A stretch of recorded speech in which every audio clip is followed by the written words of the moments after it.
Alright, and we are ready. Coming up now, it is CD Romatron once again with Crash Bandicoot 2, Cortex Strikes Back. Well, welcome, ladies and gentlemen. My name's Mike, and I'm here with... this will be a speedrun of Crash Bandicoot 2, Cortex Strikes Back. Just after we get past the demo. Stayed on top screen for a bit long. Right, so timer starts when we gain control, so I'll just let you know when that is. So it's about 12 seconds from now. So there's an initial cutscene which we're just going to skip here. There's also a level, but if you skip the cutscene, the level just isn't there. So timer start in 3, 2, 1, go. So already you saw like a little bit of a time save there, where you saw me do the spin and the jump as soon as we entered the warp room. In this game, the whole plot is that Cortex, the villain from the last game, he has decided that he wants to try take over again, and he's found these crystals. But all of his bad guys are, well, they've all been defeated in Crash 1. So we need someone to help him, and he's chosen Crash. And Crash is silly and decided to help him. So Cortex throughout the game will be talking to us in these warp room cutscenes. However, by doing a spin and a jump when we're in the warp room at the right time, we can just cause ourselves to be able to move during the cutscene and then dismiss the cutscene during our movement. So throughout this run, the main movement tech we're going to be using is the neutral slide spin. What that is a slide with a direction followed by a spin without any direction being held on the D-pad. And that allows us to go, I believe it's around about 1.8 times Crash's normal walking speed. In addition to that, whenever I can, I'm also going to be zigzagging during the jumps and during a slide if I can. What that does is by alternating between two diagonals, for example, if I'm going up, then going between up left and up right, that causes me to get slightly more distance on jumps and slides. And because of this extra speed, it allows us to just slide over holes like that. So the main aim of this game is we're collecting these crystals for Cortex, and there is one in each level. They're not very well hidden, they're just in the path.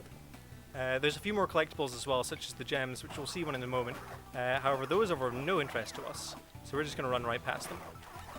The category we're running today is any % no game over abuse, as there is two major glitches which cause the game to be relatively far from what is considered really, intended play. Whereas true any % is bouncing on a box for 3 minutes and then jumping on a couple seals. And then you have any % no item glitch, which is using a technique known as game over abuse, where the game doesn't actually empty your inventory when you game over, so you can just take crystals on only half complete levels. So in this category, we're not doing the item glitch, we're not doing game over abuse. We're just going through all the levels and collecting the crystals. You'll notice this little mask thing we have with us, that's Aku Aku. Aku Aku gives us additional hit points. And upon collecting the third Aku Aku, we're going to go invincible. However, hopefully we're not going to see that because it causes the main movement tech to become very slow. So we're going to be avoiding getting 3 masks whenever possible, except one instance, but we'll get to that when we get to it. So this is Hang 8. There's a few different themes to levels. We've already seen the jungle and the winter levels, and here is a water level. So in this one, it's mostly just going along these ruins and hopping on hoverboards. And you'll see the enemy types are also quite unique to each level. So here we've got like hippos and piranha plants. In the corner, you'll see a timer. That's relevant to the gem of this level, where the gem will only appear if you reach the exit within a certain allotted amount of time. Because of the fact that we're going relatively fast, we are actually going to get there in time for the gem. However, we don't want the gem because, as you notice, Crash throws up all of his collectibles when we leave a level. So we would need to wait for Crash to throw up the gem as well. So we're just going to walk past it. Up next is the pits. It's another jungle-themed level, and we'll see a few new elements as well, such as the new enemy, the bird. We'll also see a split pathway, as the developers figured it'd be a fun idea that if you wanted to get all the boxes, you need to go down both. And if it was your first time playing, you wouldn't know which side the crystal was on, because it's down one of the pathways. So we're just going to go down the one with the crystal and just leave the other one be. You notice on these birds, I can do a spin on the back and get a little bit of a boost off those. I need to be careful to do the spin on the back of the bird, otherwise it can just push me in a different direction, and in some cases that is into a pit.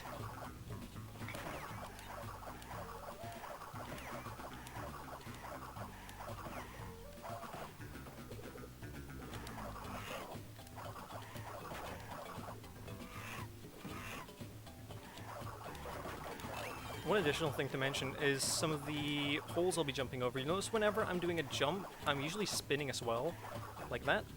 That is a technique known as a glitched high jump, where by doing a spin as you do a jump, it will cause the jump to gain additional height. And it's actually something they took back for NST and put as an actual feature in the game, which is really nice.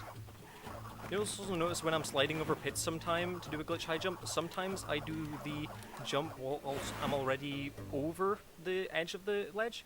That is an extended slide where the game essentially has a little bit of like a grace period where after falling off a ledge, you have a little moment where the game still lets you do a jump. So these are the boulder levels. It'll become very clear in these levels, but in particular, how fast the movement speed that we can use is. As the boulder is moving the same speed as Crash is meant to be moving, and we'll just be leaving it in the dust. Does mean these levels are a little hard to learn at first because of the camera angle. It means that everything's coming towards you and you've got to react relatively quickly to it. But we know roughly where everything is. Do we have time for a quick donation? Please go ahead. Alright, we have a $20 donation from Anonymous saying, "Always happy to see more of my favorite Bandicoot. Great work on the marathon so far for a great cause." Money for that donation went to the Crash Bandicoot 2 incentive, which currently stands at $57.50 out of $175. Just over a third of the way there, but I'm sure we can get it by the end of this run. So one thing you also wouldn't have seen there is that normally just when you're playing the game, when you enter one of the huts that keeps you safe from the boulders, Crash will do a little roll. There's a good few animations in this game which we can interrupt by doing a slide spin, and that's one of them. So if we're careful with our slide spin timing when we're entering those huts, we can just make sure the animation just does not play. This is the first boss, Ripperoo. He's absolutely harmless. We don't need to worry much about him. He's mostly an auto-scroller. He first off lays down these TNTs, which we just need to avoid them when they blow up. And then he'll set down these nitros, and we just need to avoid these until he detonates them himself. All we're doing in this fight is just waiting for him to be vulnerable. But yeah, he can't really hurt us.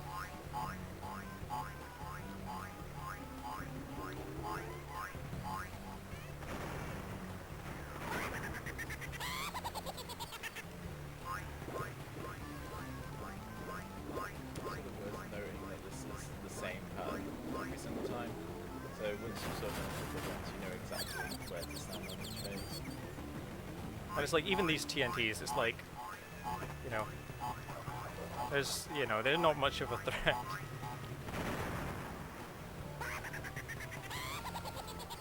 See if I get this.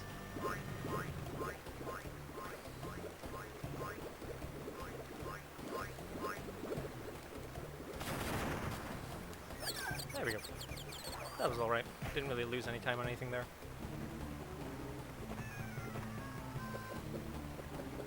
And we get to see the Crash dance. Well, I think we'll see that like 5 times total. Oh well, 4. Once for each boss. Right, so into the second warp room. Starting off with Air Crash here. So this is another one of the water levels.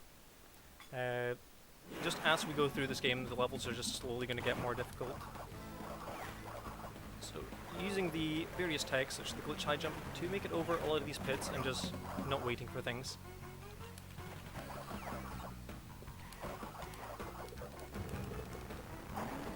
So all we're doing in the hoverboard is mostly just boosting through as fast as we can, not getting stuck on things.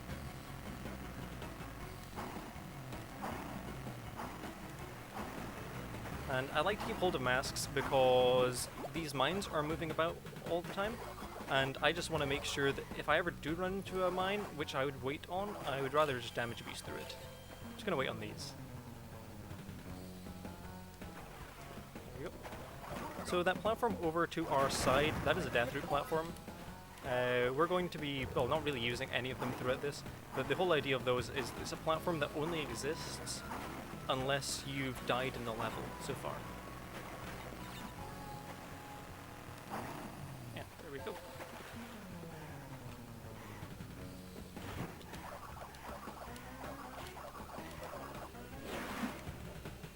Next up will be a bear level. So there's very few vehicle levels in this game. There's two things we'll be seeing, the bear and then later on in the game the jetpack. The bear is more or less well, it's not a scroller in the fact that, like, you know, the game is just constantly moving us forward and we can't really return, but it's far from an auto-scroller in terms of the fact that we can actually optimize the movements a bit by doing various dashes and jumps and avoiding things. So anything we'll run into or any pit will fall down, that'll just send us back to the last checkpoint, so we just want to make sure we don't get hit by anything here. So we don't have any masks in these types of levels.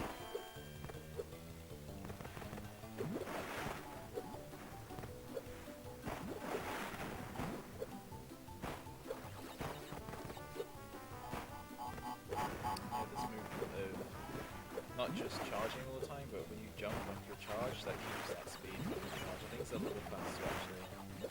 Not sure if it increases your speed at all, but that sort of movement, and you know, we want to be optimizing as many jumps as we possibly can in the level. Because once you're in the air, you sort of can't really control how far. Let's see if I can get these for style. Not quite. In 100% runs, you want to get all the boxes, and those three can be an absolute pain. But that's no worries, we're not getting them.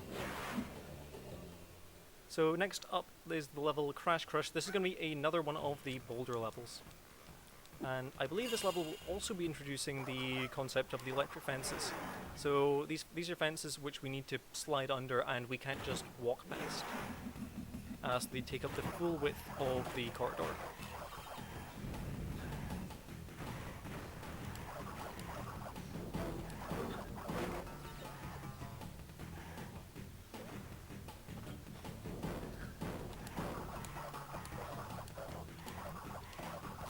So sliding under here, past that mine, and just slicing them through.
Okay, we're now at Crash Crush. Up next is one of the first sewer levels that we'll be seeing in the game, the Eel Deal. So the Eel Deal is a type of level where the main focus is the fact that there's these little pools of water in various places in the sewers, and these contain electric eels. And what this causes is, well, we don't want to be standing in the water whilst it's being electrocuted, long story short. We've got these Scrubbablubas, they're my favourite enemy of all time. They're just, I don't know, they're just adorable. And there's these fans, we just want to not get caught by the fans. There's these platforms in the water we can jump on. Those will fall down over time if we stand on them for too long. But for us, that's not going to be much of a worry. There's also these barrels, they act very similar to nitros.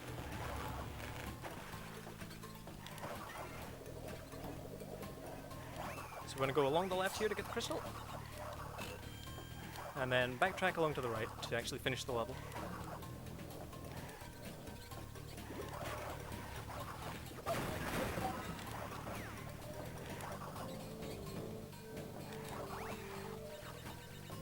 So this is the hangrail. So now we just need to wait for these guys. Right, can we make that? Ooh, we just can. Nice. And slip alongside that guy. Living live on the edge. Alright. And now we've got to wait for these guys. I'm going to wait on those. I always go for this jump when I have a mask, and I always make it just through them and I don't lose the mask. But I just don't trust that without a mask. We're at 4 out of 5 levels in the second warp room, and we're just going to be wrapping around to Snowbiz. Quite similar to the snow level in the first warp room. It's going to be a 3D section, followed by a 2D section, followed by another 3D section. It's worth remembering that in this game, anything you see that's 2D isn't really 2D, it's just 3D things in a 2D space. That's not really going to apply much in this level, but later on in levels which appear 2D, we'll be able to do some very interesting things. So these have the hedgehog enemies. They are fine to hit for a while, until they put their spikes up. And then we need to watch out for them. There we go.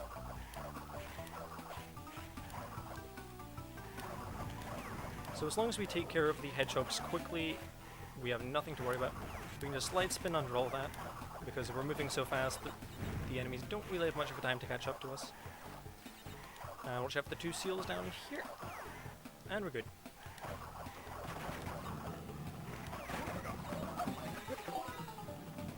Oh. Oh. I'm out of masks, but that's fine, because we're just going to the next boss right after here. So coming up is the next boss, the Komodo Bros. So this is the only boss which I'm not going to be holding down X to just immediately skip the cutscene. The reason for that is, well, I'm not quite sure exactly why it happens, but if you immediately skip the cutscene, there's a high chance that this damage box will just spawn on top of you, and it will just slowly kill you over time. So here I'm just aiming to hit the Komodo Bros as soon as they become vulnerable. So I hit the Joe, I think it's Joe and Tomo. I've actually learned the ghost guys' names. Yeah, Joe and, so we're hitting Joe and Tomo. And in the meantime, we're just dodging Mo's knives. Just kind of waiting for him to hit Joe again. So yeah, there's nothing much to the first few 2 phases. And then on the 3rd phase, it's going to be the same, except Mo's going to be throwing knives at us throughout the spinning animation.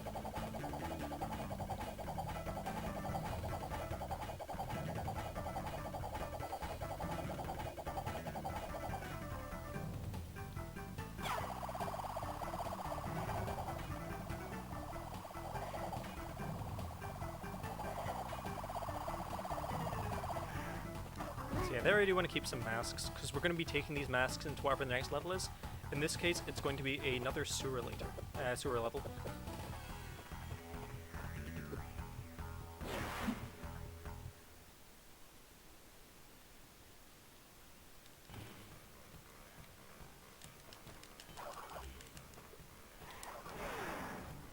So in Sewer later, this is going to be the introduction of the flamethrower enemies.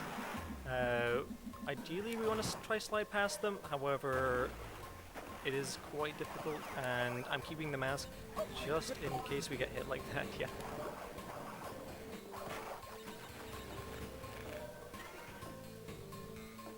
No way on this, just in case I don't make the jump. Never mind, made the jump significantly anyway.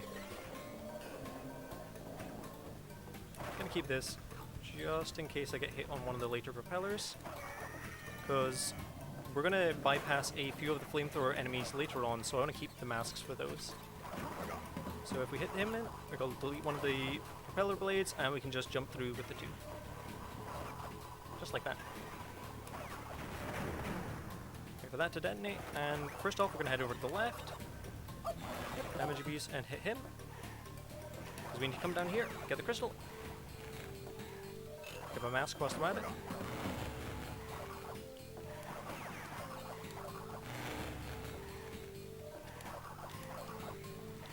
along to the right. And now we just need to damage boost through this guy. And we'll just jump around this guy. Time for a couple quick donations. Please, go ahead. Alright, we have a $2.50 donation from Blitz Phoenix 98 saying, "Me again. Hey Mike, wish you the best on your run as well. Hope you and Natty have had a great time at UKSG this weekend." And we have a $1 donation from Sfasano saying, "Just a reminder that Crash Bandicoot 2 has the best OSD. Cheers." Debatable, but I wouldn't say he's wrong. Debatable, but it's a J-Bash. Oh, no, yeah, Twins. Okay, Twins, yeah. If no one's listened to the Twins soundtrack before, I think it's entirely a cappella, and it is fantastic. Also, Twins is just fantastic. There was some new stuff found last night. Go check out Twins. It's the hot new speed game.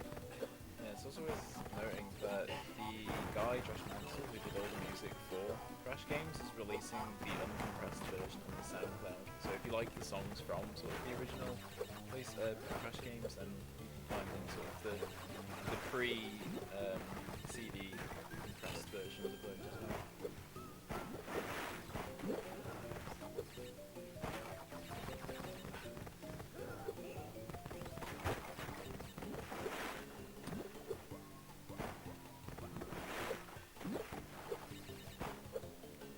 Oh, Could have killed you there quite easily. could have, but didn't.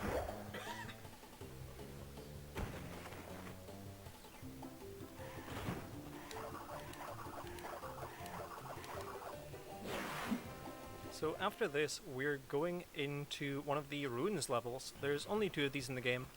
I'm not really sure if anyone likes them, but I find they're kind of interesting. They remind me a lot of the 2D games, just what the 2D games would just be like in 3D. I know this game has like 2D sections, but I feel like this is a good translation of it. So it's a lot of these really narrow bridges, and these tiki heads will be breathing fire, except that one. That one doesn't. Or that one. Oh, there's 2. But the rest will. You've also got these enemies that we need to slide under.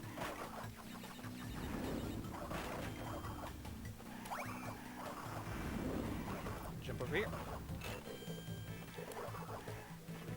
There's also a gem over there. With a good time jump, you can actually head over there, but we don't need that gem, so we're just not going to get it. Checkpoint. Oh, nope, never mind. We don't need the checkpoint.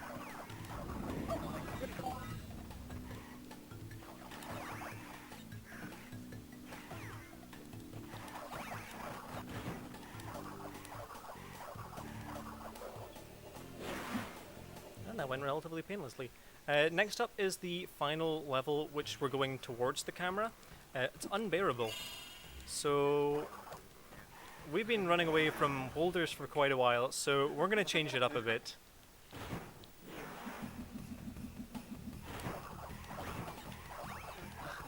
So now we're running away from a bear. So let's leave him behind. There we go.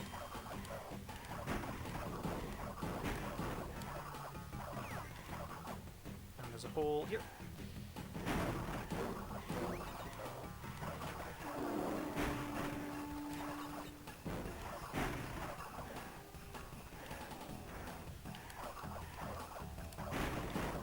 So there's these wooden door things which we can just spin our way through.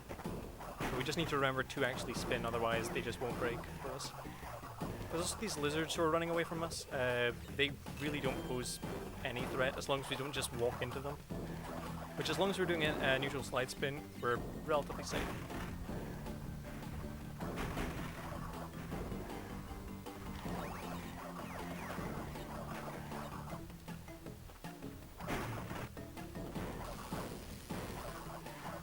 There's another fence here.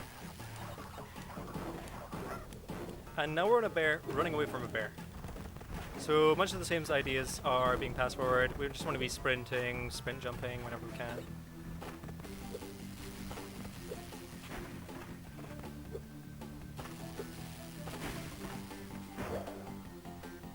And we successfully escaped the bear. That's the end of it for the levels where we're going to be running towards the camera. The rest will just be standard levels. So we have one more level left in the third warp room. This is Plant Food, the third and final of the water levels. In this one there's a few different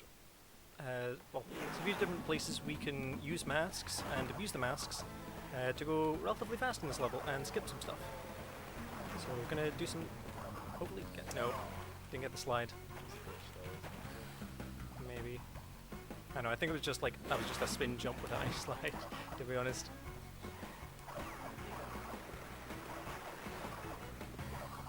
There we go, that's what I meant to do.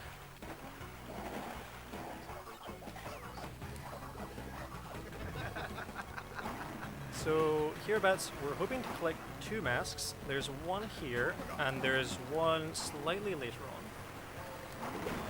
on. Oops, was one? Okay, well we didn't need that mask. We'll just get the other one.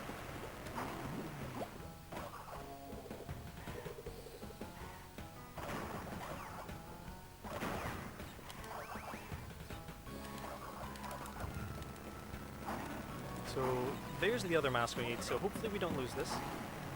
Until I want to lose it. So dodge these guys? There we go. That's why I was hoping to get the second mask so I could just run through those guys, but whatever. So what you're meant to do here is go along the right and come along and kill these piranhas, because otherwise they'll just eat you. But if we just pick up the mask, we can just run right past them. Similar to the first water level, there's a gem which we're just going to run past because it'd be slow to pick it up. There we go. And we're finished with Warp 3. Next up will be the boss, Tiny Tiger. Tiny is relatively simple in more ways than one. He's just going to jump on the... So the level's just a 3x3 grid, and he's just going to follow us. And once every now and then one of these are going to drop, and we just need him to jump to the one he's going to drop. Nope. Never mind. Oops. Pretty easy though. Pretty easy. TBH. Imagine jinxing it that bad. Here. There we go.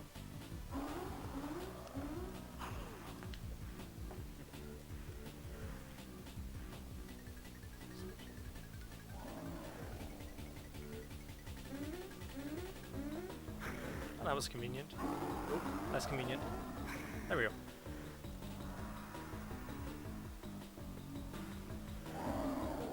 And this one will drop pretty quickly.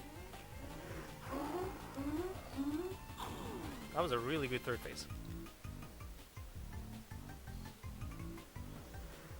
Right, so upcoming will be the fourth warp room. So there is one level in the fourth warp room which we actually do want to get 3 masks for, and there is only 1 mask in that level, so we'll essentially be routing the fourth warp room so that, well, we're aiming to leave at least 1 level in this warp room with 2 masks intact. And I have 2 ideas of which levels I want those to be.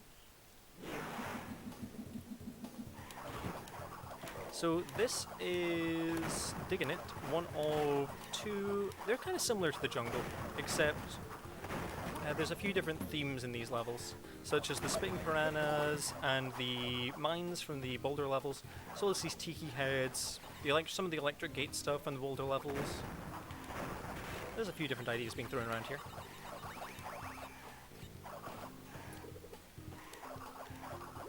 Pick up this mask.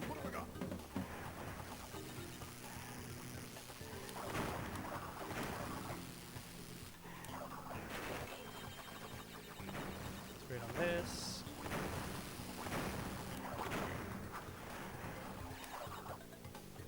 So I believe in this level, the movement of the tiki heads is random, but in the other one of these levels, it's always set.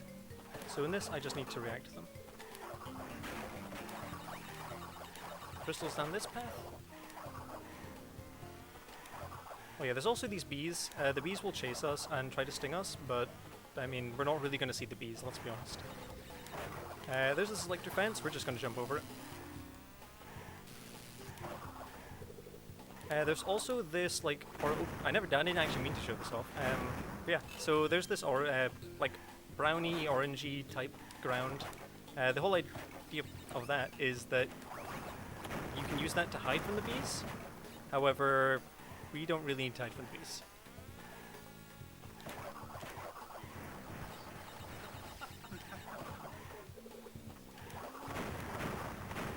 So one thing I'm doing is whenever I see those pellets, I'm going to be spinning.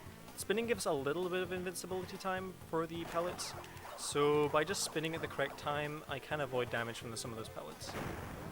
Not the mine though.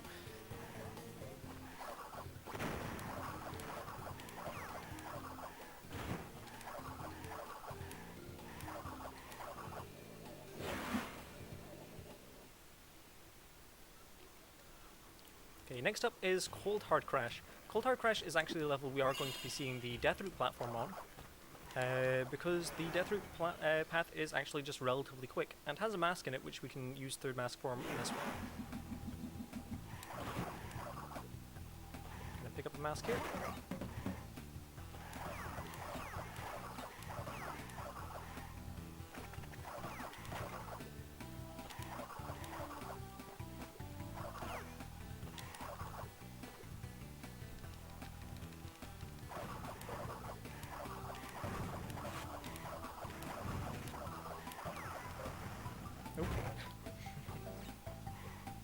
So if I use the 3D here, I can go behind that TNT to activate those falling icicles.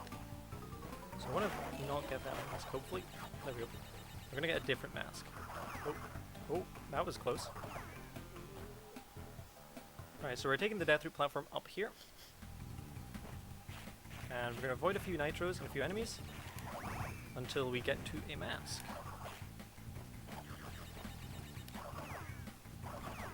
So this is just the safer strats. You can actually just dodge all of the obstacles in the rest of this level, but I'm taking the safe, because I would really like to leave this level with all these masks intact. So we can just slide along here. There is also a gem at the end of here, so I want to jump over it so we don't collect it. No, almost. Bonked off the little exclamation mark box at the end. There we go.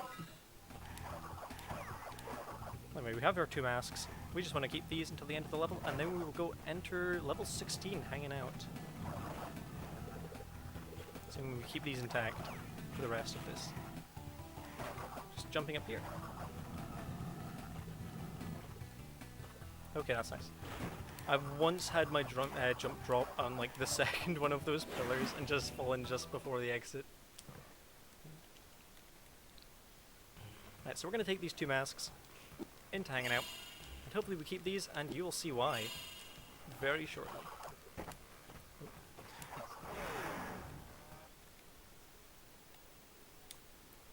So there's going to be a fire flamethrower guy here. I'm not going to damage abuse of him. I'm going to wait. There we go.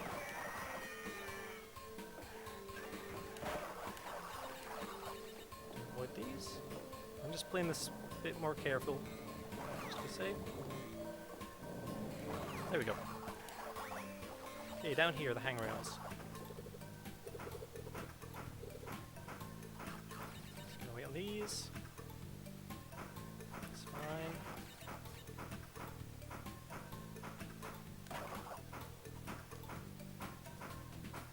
That's fine. Nice, we got it. Okay.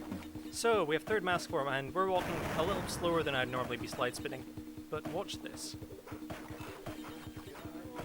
So, with using the 3 masks, we can go very quickly on a hangrail, and all of that setup was worth that.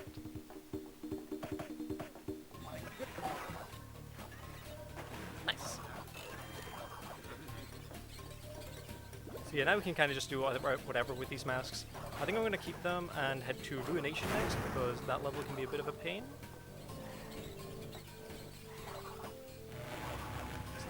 Oh, just short.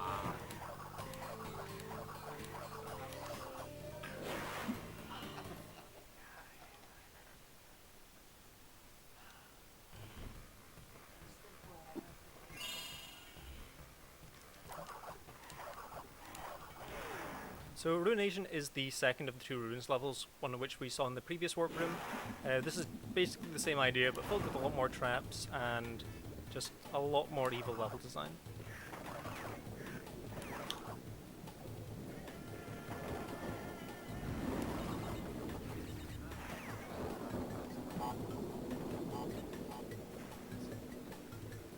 Like for example, that exclamation mark box there, instead of spawning boxes like it did in the other level, will spawn nitro boxes, which of course wouldn't be fun to discover.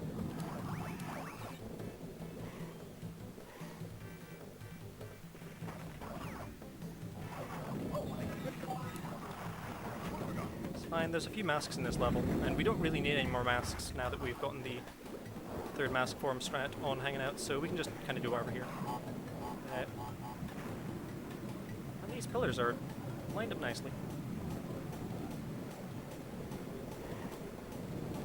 Oh!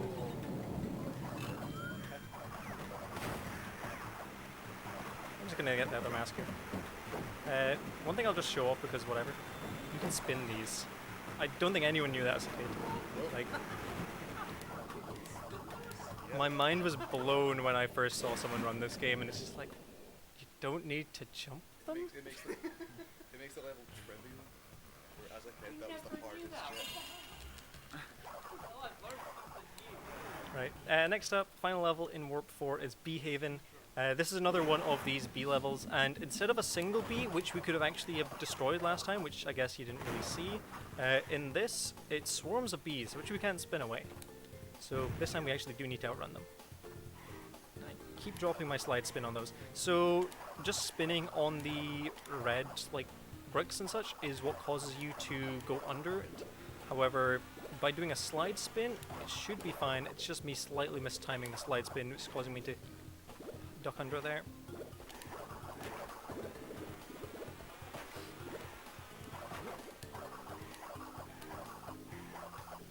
In case that was wrong.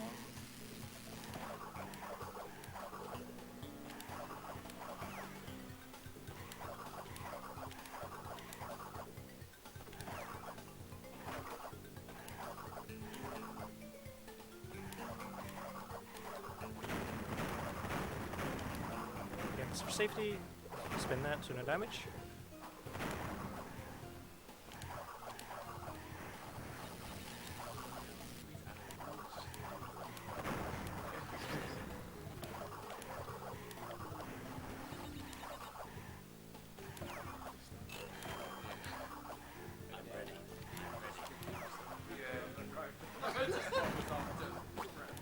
So we can just use these last few masks. We're going to lose these masks in the next boss fight anyway, so I'm just going to jump over.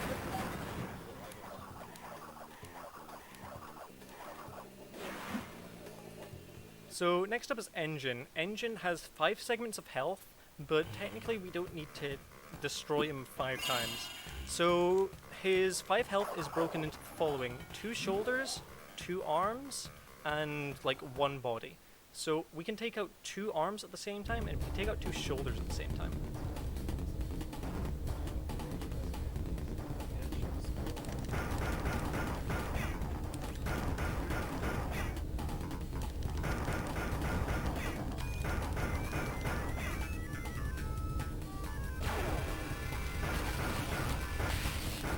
So each of the shoulders needs to take 5. So I'm going to be counting these. If I say a number out loud, it's probably like 1, 2 or something, and that's like left, right.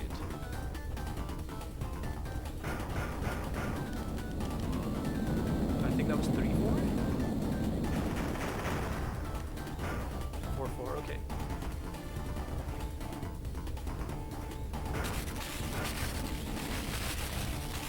Alright, gonna go for the fast hit here. See if it works. Oh!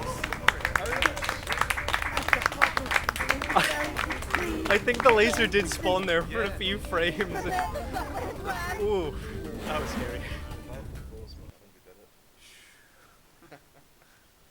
I did it on accident once during a run, and ever since then I've always gone. Oh, okay. Well, that's that. So Warp 5, Piston Away. I don't like this level. I'll say it outright. I don't like any of these levels, to be honest. Really, I don't think anyone does.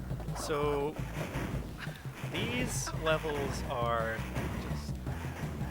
they're just so difficult with. So you got these guys, the guys with tentacles. So these guys are just staying still, and they're nice and simple. So you get. Let's jump over them. Except that guy. That guy. Yeah, that guy gets stuck. Okay. These guys, they've got their arms up. You know, whatever. We'll just spin them. And then you got guys like this. They'll change. So, you know how I mentioned before that in those 2D levels, they're really 3D. It's because we can actually just jump around things, as it's a 3D game. It's just taking place on what looks like a 2D axis. So for a few of these things, we can actually jump around. See if I can get some of that shown up. Look at this mask.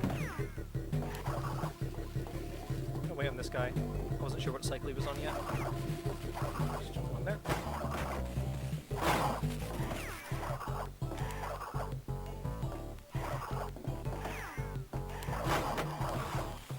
So there's these guys with shields. We just need to push them off the ledge. It's a bit morbid, you know, whatever.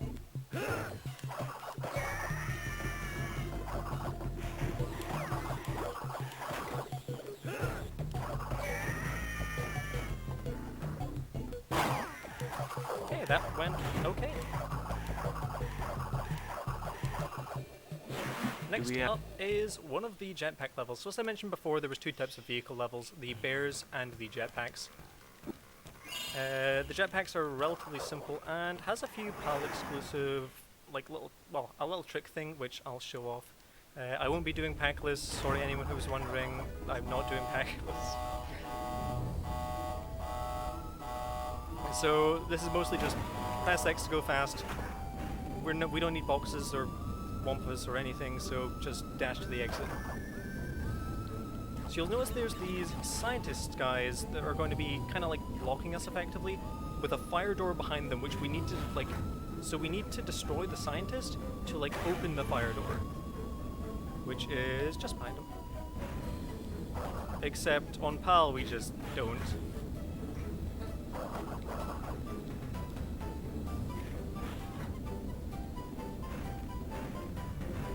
Waiting for him to be vulnerable and just kind of charge them.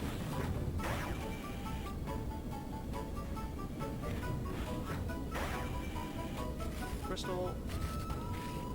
Oh, crystal. That's important.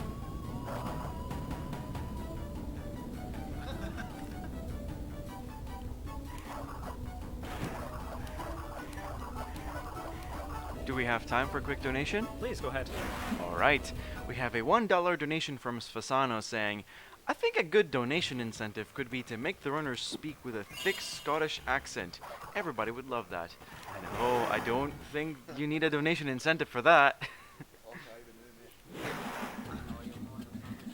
So times like this, I wish I just had like a proper Arcadian accent and just all of the slang. And I don't think anyone would understand me then. Right, so this is one of the like night jungle levels. So these are very similar to the jungle levels we saw before. However, as I mentioned, it's night. So there's these fireflies we can pick up. And these fireflies will last for a certain period of time. And after that, they will just run away. So we need to get from firefight to firefly relatively quickly.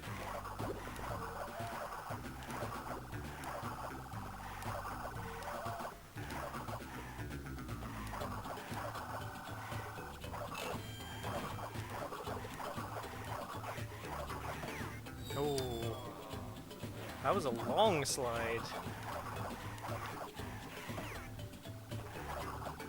Luckily that was right next to a checkpoint, so...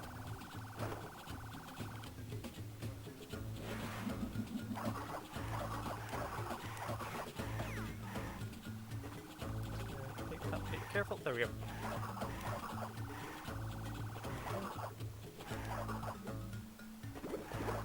So there's a rat next to some of these. I've named this rat because just so I don't forget him, because I died to him so many times when I was learning this game. I know, I just called him an idiot. I don't know. I'm not saying it was a creative name. I just named him.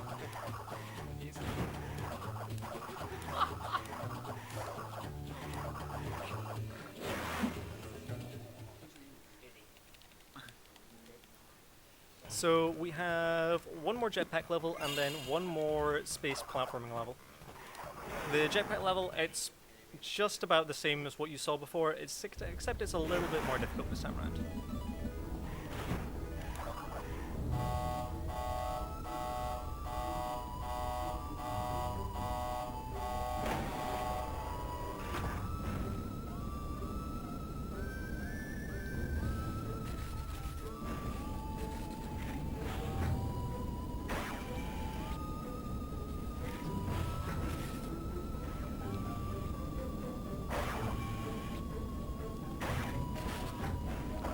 cycle. Right in the middle here.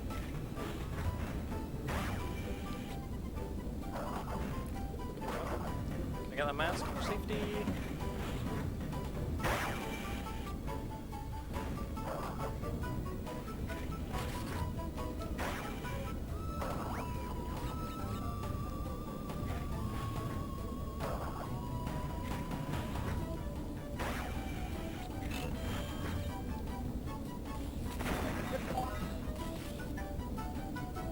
Oh, I'm glad I picked up the mask.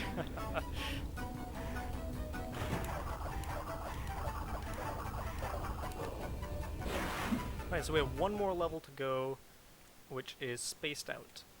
Spaced Out, just about the same as the last space level we saw, just a bit more difficult. And I'm going to concentrate for this one because I do not like this level.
Okay, let's go.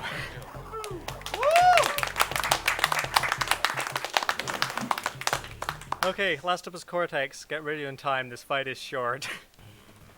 So, I would say this is one of the most anticlimactic boss battles in all of video game. So, we do this on the jetpack, and we just need to hit him 3 times, because he's got all the crystals now, he's just trying to run away. So we just need to spin him a few times. Time ends on the final spin.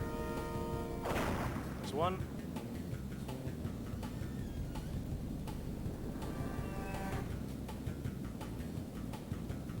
2.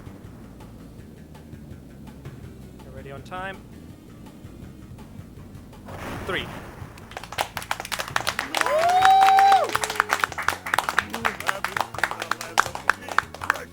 That's a PB.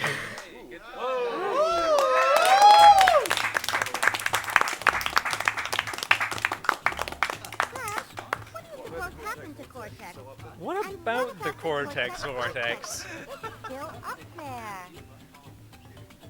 But yeah, wow, that went really well, I'd like to think. Thank you guys for sticking with that. That was a lot of fun to do. And thank you, Natty, for joining me on the couch. It's been great having you. May I And interject with a donation? Please go ahead with the donation. All right. We have a $1 donation from Dill Wingo saying, "Gotta give my boy Ramatron and the Crash community a shout out. Best of luck, man." Heck yeah, shout out to the Crash community. We've got like Discord and everything. Discord and Yeah, Discord. mostly just Discord. You can find it on the speedrun.com page. Skype if you look hard enough. This one, Facebook. But yeah, thank you guys for watching. I hope you enjoyed Crash. Yeah, whatever's up next, hand time.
And we're back to the United Kingdom Speedrunner Gathering Fall 2018.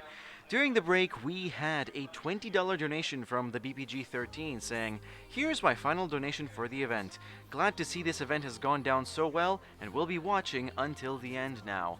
That money went to the Any Percent Showcase, which sadly did not get met as it reached about halfway to it at around $94.50. But we do not fret about that. We still have one more run, which is A Hat in Time by SBCZ. Their donation incentive there is to either give the timepiece, Saving Mustache Girl, or to keep it for ourselves and make sure Mustache Girl gets a lot of bad things done to her. And currently that incentive is in a dead even tie, $10 a piece. So $10 each. So if you want your option to prevail, then by the end of the run, you must donate for this option to become reality. Until then, I'd like to thank you all for watching the United Kingdom Speedrunner Gathering, a 2-day speedrunning event held 4 times a year, and we're coming to you live from Glasgow, Scotland. We are raising money to support Young Minds, a charity leading the fight for a future where all young minds are supported and empowered, whatever the challenges. Your donations help them to make sure young people get the best possible mental health support and have the resilience to overcome life's difficulties. 90% of your donations will be going to Young Minds, while the remaining 10% will be withheld to support UKSG and its growth. At this point, we would like to thank ESA for supporting us. Besides providing us with their channel for streaming, they're sharing gear, technical assistance in the form of fellow senior staffers and tech, and sponsors. After that, we'd like to thank BSG for supporting this marathon. They hold monthly gatherings in the Netherlands for people in the Benelux region. They have supported UKSG from the beginning by spreading the word, providing us with a channel to stream on in past sessions, and even now that we are experiencing growing pains, they have offered to handle donations for us while we get our back end fully set up. If you see that your donations are going to the Benelux Speedrunner Gathering instead of us, this is why. And if you want any more incentive to donate to us, then if you donate at least $5 in a single donation during the event, you qualify to win one of 2 Battle Chef Brigade Steam codes kindly donated by a runner, Tricrow. Now, again, there is the Hat in Time incentive, so if you wish to snipe that, now's a good time to do so. Until then, enjoy the music. We'll be back shortly with the run.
We have a $1 donation from Anonymous saying, I want to keep the timepiece. Sack the girl, Kappa.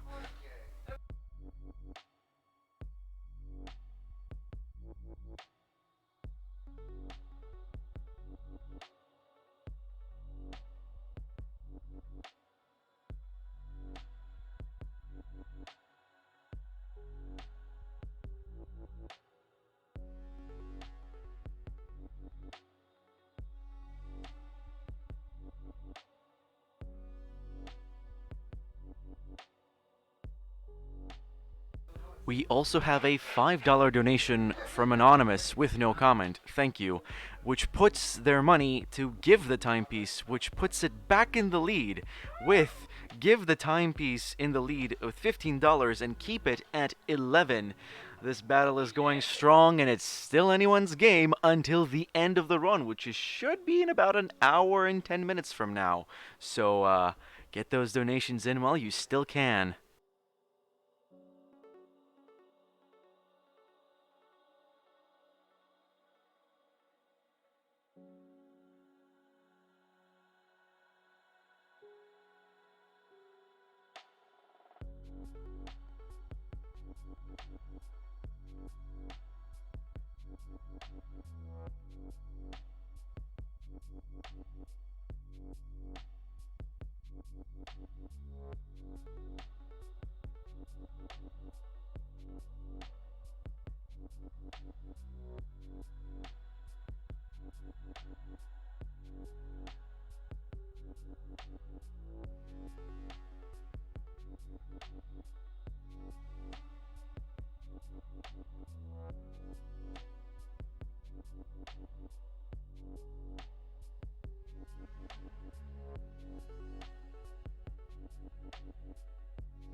We have a $5 donation from Rorun saying, Hey, awesome marathon, but I'm sad that I just tuned in. I hope to see you guys again during the next event. $5 going to Keep the Timepiece, which is again in the lead, 16 to 15. And also that donation just pushed us right over $600 for Young Minds.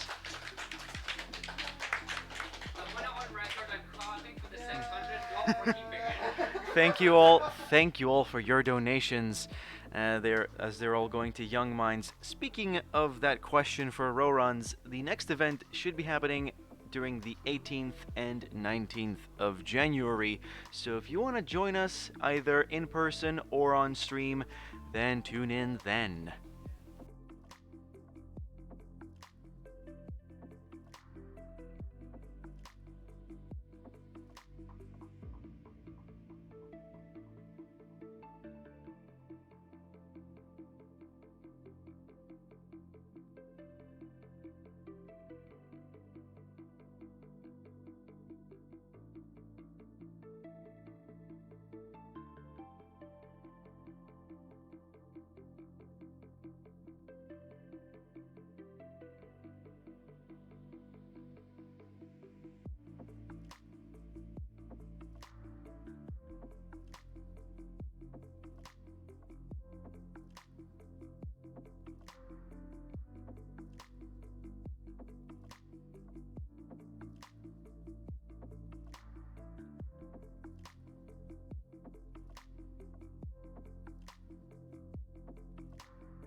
Well then, here we are. The last run of UKSG Fall 2018 is going to be a hat in time from SBCZ. Remember, you can still donate to either give or keep the timepiece, so get those donations in until the end of the run. Good luck to SBCZ. Let's go for the final run!